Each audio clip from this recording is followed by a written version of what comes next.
Welcome to my madness once again, ladies and gentlemen. Today, we're going to be taking a look at this Legacy Series Lady Death from LooseCollector, Executive Replicas. This figure's been out for a while, and honestly, the only reason I've never picked it up before is it was just kind of pricey. That's basically what it boils down to. If, like me, you collect a lot of Marvel Legends or DC Multiverse or, even NECA, things like that, you're talking about 20 to 30 bucks figure, something like this, quite a bit more than that.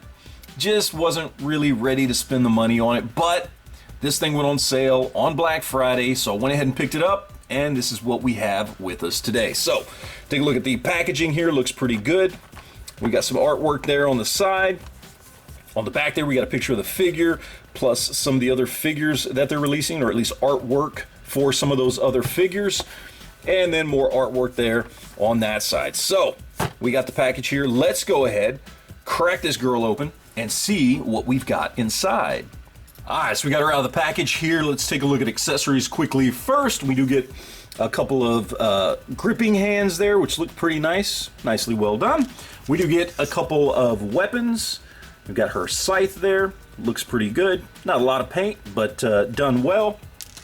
Then lastly, we do have Lady Death's sword, and they did a really good job on this. I think it looks nice. You even got that gold line coming up the blade there on both sides. Looks really good. You got good detailing there on the sword itself. Did a fantastic job there. But that's it as far as accessories go. Now, as far as the figure itself goes, one thing I have to note right off the bat, this figure has small feet on high heels, very heavy head sculpt as far as her hair, and a pretty thick cape that's got some weight to it. And yet, she stands up really good. I mean, with a lot of female figures out there, that is not the case. When you have female figures with small feet, high heels, and any kind of hair sculpt, much less what this figure is dealing with, you get a very top-heavy figure that falls over really easily. And between her hair sculpt and other things, she's very top-heavy, and she stands up just fine. So, nice job there. All right. So let's look at the sculpt here really quick.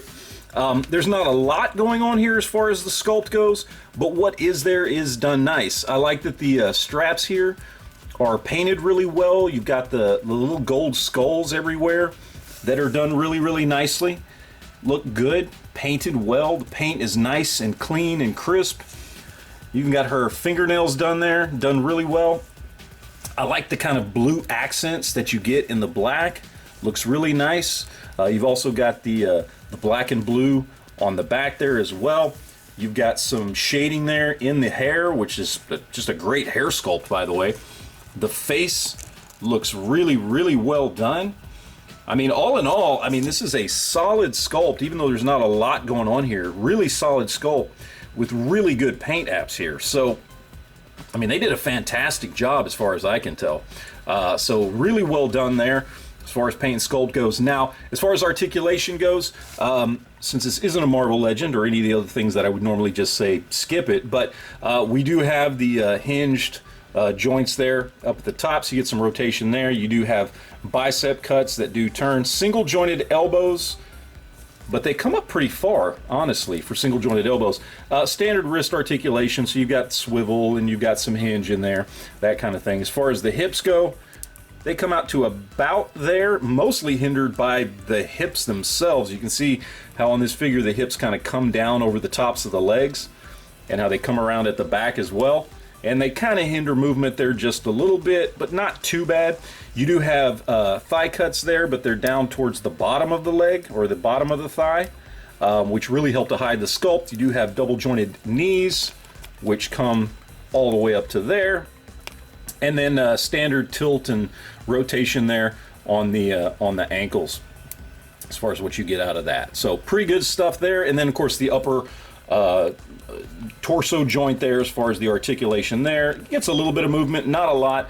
Basically her head doesn't move because of the hair sculpt. I mean, there's not really much you can do. You can get some rotation out of it, but between the hair sculpt and it catching on the cape, doesn't get a lot of movement there. But pretty good articulation for this figure, for what it is, and the fact again that she is as top heavy as she is and can stand up pretty easily without really having to go through too much trouble or manipulate it too much is pretty impressive for this figure. So again, paint's on point, sculpt's on point, articulation's on point.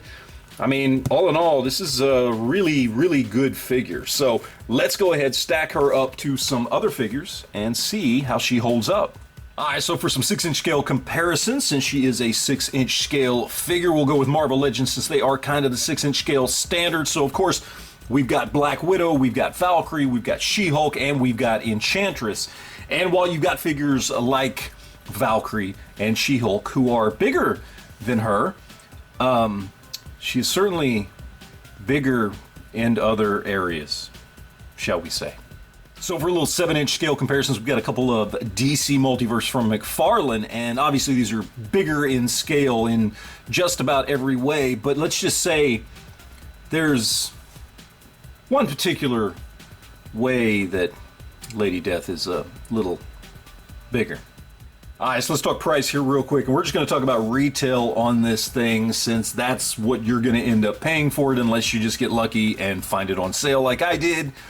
And retail on this kind of fluctuates, I've noticed, depending on where you pick it up, anywhere from $60 to $80. And that's pretty pricey for a 6-inch scale figure that for the most part has basic 6-inch scale articulation. Now, again, paint is great, sculpt is great, and the articulation is really good, but is it worth 3 to 4 times what a standard figure costs?